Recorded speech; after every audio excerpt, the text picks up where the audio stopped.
The Flint water crisis has ruined many people's lives and caused families a lot of pain. And now investigations and lawsuits have started to pile up, and people are hoping to be brought the answers and justice that they deserve.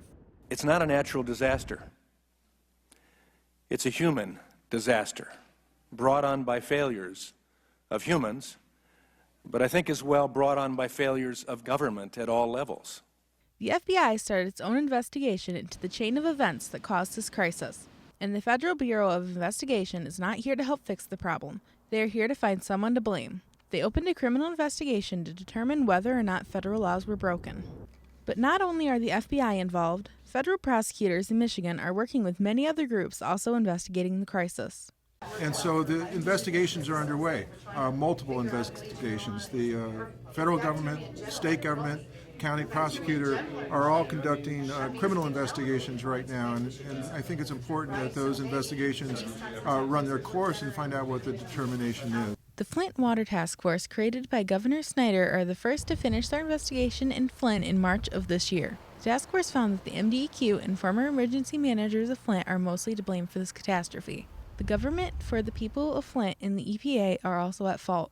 It's clearly a case we should learn from this. There was a change in a water source, and I think if you look at the recommendations they talk about, there's more questions that should have been asked, could have been asked, and more work done when you're making a dramatic change like this that I think people underestimate in many regards, in terms of not just the city, but the DEQ.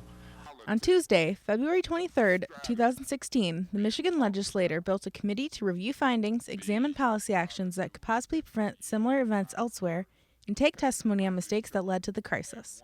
Senator Jim Ananich, one of the vice chairs, was not happy that it does not have a subpoena power and openly called it an investigation. This should have happened much sooner. In addition to the other investigations, the EPA was auditing or examining how Michigan enforces drinking water rules and said it would identify how to strengthen the state. On the state level, Michigan Attorney General Bill Schuette enlisted former Wayne County Assistant Prosecutor Todd Flood and former Detroit FBI Director Andrew Arena to lead another criminal investigation of crimes surrounding the crisis. This investigation led to criminal charges against two MDEQ officials, Stephen Bush, who faces 5 offenses, and Mike Prisby, who is charged with 6. Mike Glasgow, a City of Flint employee, also faces 2 criminal charges, but according to Schuette, there's more to come. A congressional hearing was held on February 3rd of 2016 for the biggest investigation looking into the Flint water crisis. The first round of hearings saw the testimonies of many, but were missing key players, including the governor of Michigan, who was not called to attend. The problem is that today we are missing the most critical witness of all, the governor of the state of Michigan, Rick Snyder. And the Midwest's former Region 5 administrator of the EPA, Susan Hedman. Darnell Early, the former emergency manager of Flint, was also called to attend, but failed to do so. On Tuesday, I issued a subpoena. His attorney refused service. We're calling on the U.S. Marshals to hunt him down and give him that subpoena.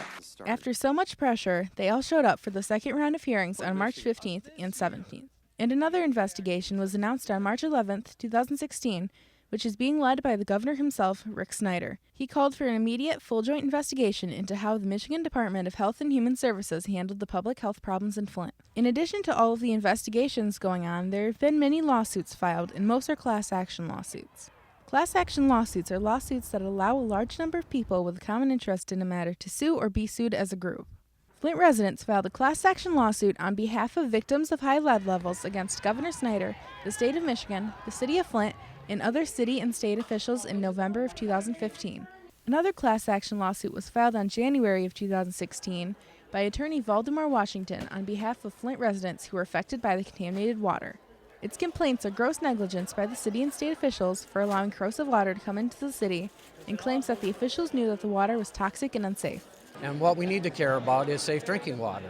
And attorney Jeffrey Feiger joined the mix in February 2016, filing a class action lawsuit against McLaren Hospital on behalf of residents who contracted Legionnaire's disease.